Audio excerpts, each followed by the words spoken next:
and welcome to the Agatebay YouTube channel. You can see a lot of agates in front of me today. I'm Joshua from Germany and I will explain you today the different locations of Moroccan agates. Morocco in general is a very rich country in terms of agate deposits, and it has a history that goes back a couple decades.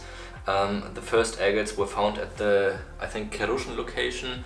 There was a German agate collector who moved to Morocco, married a Moroccan woman, and he was discovering a lot of the early deposits in Morocco. His name is Mehedi, or Pfeiffer is his last name. So I will start with the first location, which was the first Moroccan agate location to be discovered, which is from the Kerrouchen location. So this deposit produces really large sized agates. So this is even, I would call it maybe on the average, or could even be a smaller size agate. I mean, of course you also have agates in this sort of size, but you could also find agates up to, yeah, maybe this size. I would say close to 15 inches is how big they could get. And typically they have a lot of red color, like you can see in these two pieces, a lot of red color type. Especially in the rim area, they have really interesting structures with yellow, sometimes with moss tubes and eyes. But towards the center they get a little bit more, I'm saying boring, because they often tend to have a lot of quartz and not very high contrast in the more center bands. So the most exciting part really in these Kerrouchen agates often concentrates in the very outer part of these nodules. So they also have a big market in the jewelry or lapidary or cabochon industry, where these are just getting cut up to make some pendants, for example. So this location actually also separates in different sub areas.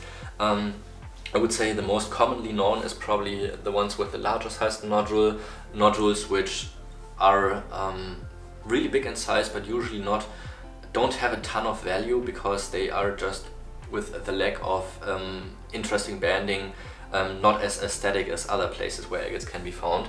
But another really famous type of these Kerrouchen agates is the seam agates, which really form into long shapes and formed into voids that formed into the host rock, and then have been replaced with agate and sometimes really beautiful plumes. Sometimes you can even find pseudomorphs in these specimens. A lot of times these are actually already, it looks like, kind of dissolving or eroded, and a lot of times you will only hardly even see that these kind of brownish structures are actually the origin that came from a pseudomorph. So sometimes you can really see it still with the rectangular shapes of the pseudomorphs, but sometimes it will really just be some sort of brown mixed all together, where it's hard to determine that it actually came from a pseudomorph specimen. And then I would say probably maybe the most valuable type from this locality are the pink agates from Kerrouchen, because they have these very distinct colors in this kind of pinkish color tone that is nowhere else in the entire world to be seen. And there are also some larger size pieces that can appear. Maybe you can just give me the one I haven't showcased, the really big one. So here is what one of my favorite pieces ever actually looks like. So it's just loaded with these eyes, but you can see they have the similar kind of color tone with this kind of pink salmon colored specimens. And yeah, this is just an incredible piece. All the other ones are actually part of my sales inventory. So a lot of these pieces are up on my website, or will be for sale on my website soon. So make sure to check out my website as well if you would like, if you're interested in some of these pieces. Actually, the size of the nodule doesn't matter as much as the perfection of the banding. So this small agate here would actually be way more valuable than the big one, just because it has the fracturing, and getting the fracture-free pieces is actually a lot more rare than finding the big ones. That's why this one would be several times the value of this massive piece, which may be hard to believe. The next deposit I want to show you is also from the Middle Atlas Mountains. It's called Aouli, And also it's a larger sized area where there's different sub-locations that are all within the Aouli area. And Aouli, the location, is probably about a 1.5 hour drive away from the Kerrouchen location, which is like kind of a little bit separated, but also in the Middle Atlas Mountains.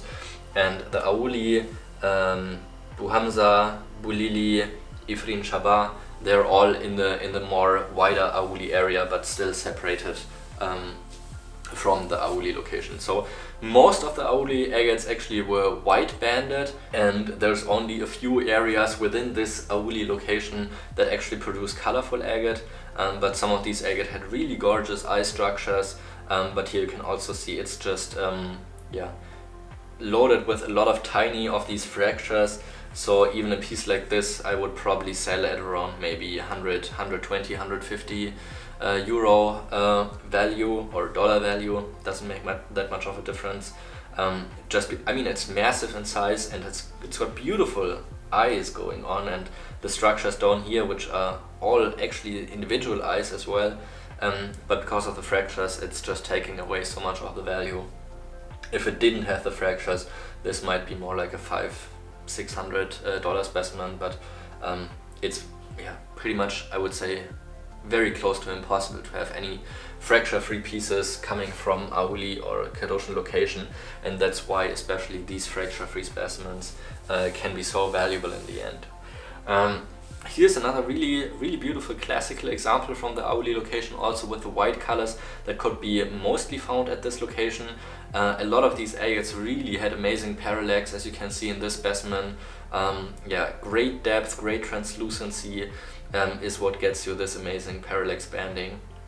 So that's another beautiful piece. And the other two specimens, they are from a sub-location of Aouli, which are from the mountain Fulous, which is a little bit funny because the Arabic or Moroccan word, I'm not sure if it's Berber or Arabic, for money is actually called flous. So having the similarity to Flous and Fulous, which is the mountain where the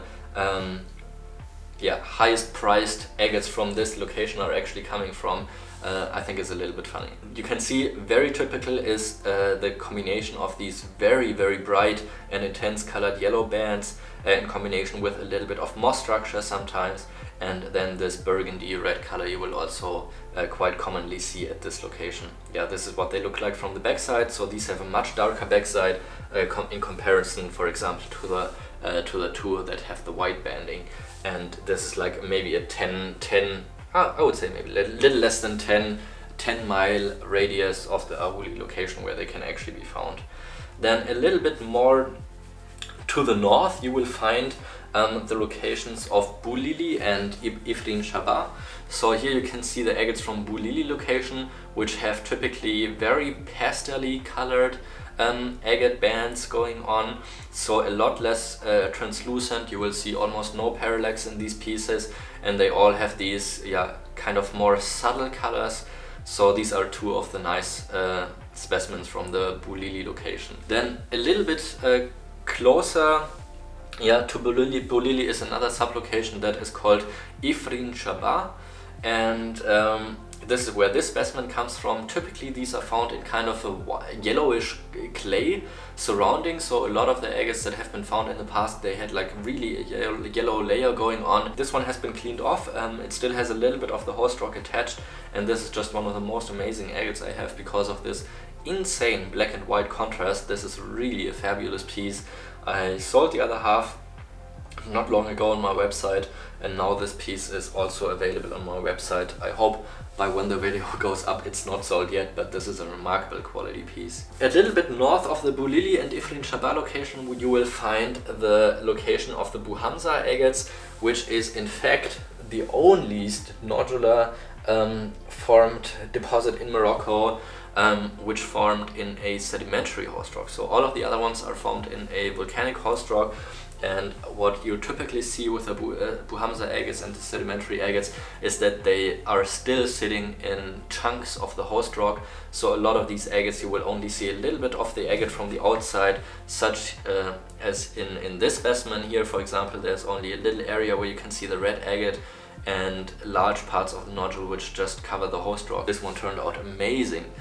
And here you can also see even the host rock can have such different sorts of colors. This one's almost black, this is more like a light gray color, but very typically the Bou Hamza agates have some of the most intense colors which can be found in any Moroccan agate locations.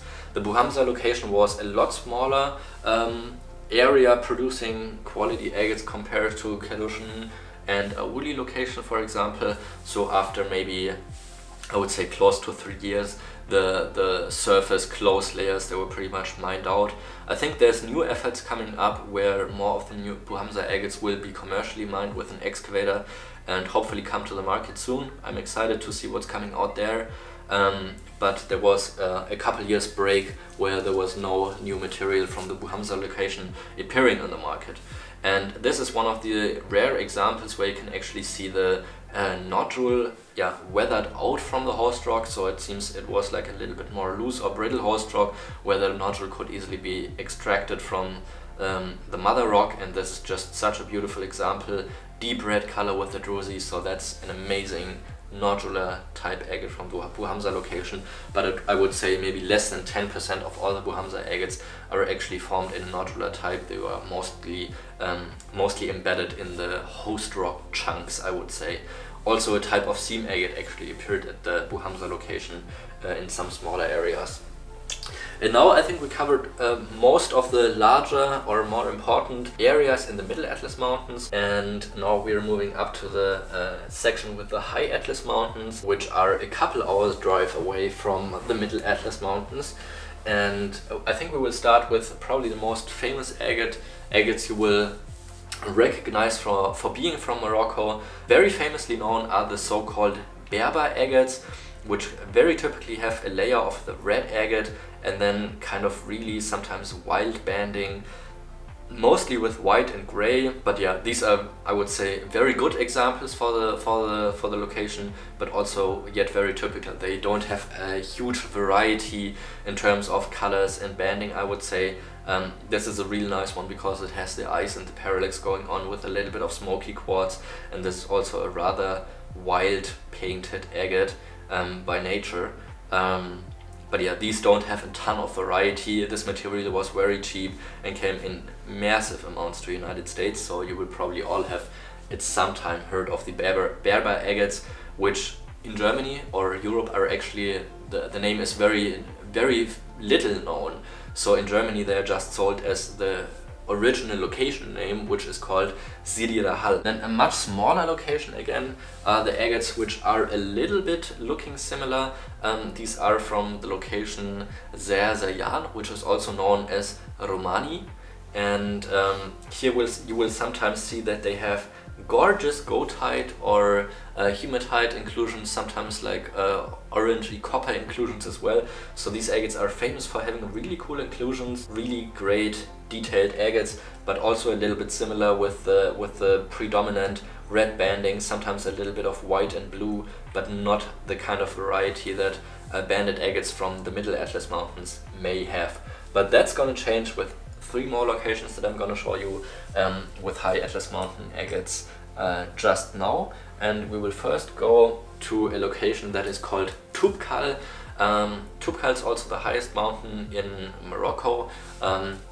It's been a dream of mine to go up there, but I also heard it's a little bit more of a boring climb, a long stretch, and I just didn't have the time to do that yet when I was in Morocco. But yeah, some fabulous agates came from there.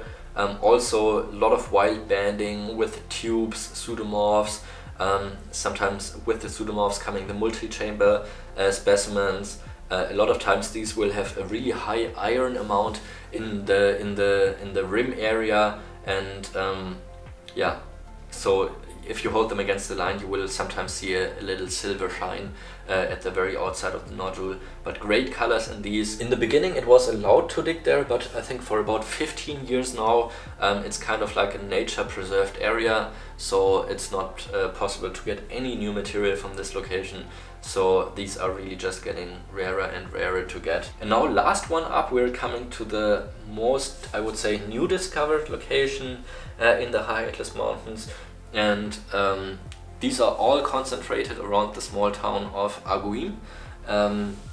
You can look that up on the map as well. And in the beginning, the Agouim agates they were known a long time ago, but they were only known for having a white banded agate, and it took decades until they actually got to the small spots and rediscovered some area where colorful agates came out. And the first location that gave hope for more was the location of Al-Hama, and that's where these two agates came from. The location was discovered about 10 years ago, and there was a lot of the seam type nodules which produced some of the most crazy orange colored agates I have ever seen. Really bright and intense colored pieces, a lot of yellow as well, sometimes red. These are easily recognizable because they have a lot of stalactite structures, and also from the outside you can see that they have a lot of perimorph imprints, which came probably from some sort of a calcite that was around the entire seam section, and that just later dissolved and left the empty voids of the agate nodules sitting in between the calcite layers. In very rare occasions you were also able to find nodular agates, but this was a tiny amount of nodules that came out compared to the seam type of agate. But also here you can see just incredible intense colorization with the yellow and orange, and also a little bit of green. Sometimes these have great chromatography as well, as you can see in this piece, the change from orange to brown, and sometimes it's even a lot stronger than this. But I would say in terms of colorization, the Al-Hama agates and the Bou Hamza agates, they have two of the strongest colors that came out in Morocco, as well as the agates from the sublocation Foulouse, from the Aouli location. But the agates from Aouli and Kerrouchen, they're typically heavily fractured, so having like really top-notch agates is extremely rare. That is what is so good about the agates from the High Atlas Mountains in Morocco, because they have a much lower fracturing rate. So a lot of the nodules you are actually cutting will not have any fractures, or you will sometimes see the fractures so well from the outside that you can easily cut around them, which is almost impossible with the agates from Kerrouchen and Aouli, which are just so heavily fractured that a lot of times you don't have any chance to cut around them, and also you don't see them that well from the outside where the fracturing lines are going. The variety in these pieces seems almost endless. You will have beautiful eyes in the rim area caused by tubes and stalactites, so depending in which angle you cut them, you will either have the stalactites like in this piece, or the tubes in the rim area like in this piece. Almost no fractures in these specimens, but very nice banding in all colors you can imagine. For example, I have a third one here with a really nice concentrated yellow center in this piece. Sometimes they have goethite crystals in the druzy specimens, sometimes they have amethyst, and there's a lot of good quality that came out. So I think I covered most of the locations in Morocco. There's probably plenty more, and I hope you enjoyed the video. Leave it a thumbs up, let me know which is your favorite location in Morocco, or if you have any Moroccan agates in your collection even yet. Subscribe to the channel if you want to see more of my videos, and I'll see you in the next one. Thanks for watching.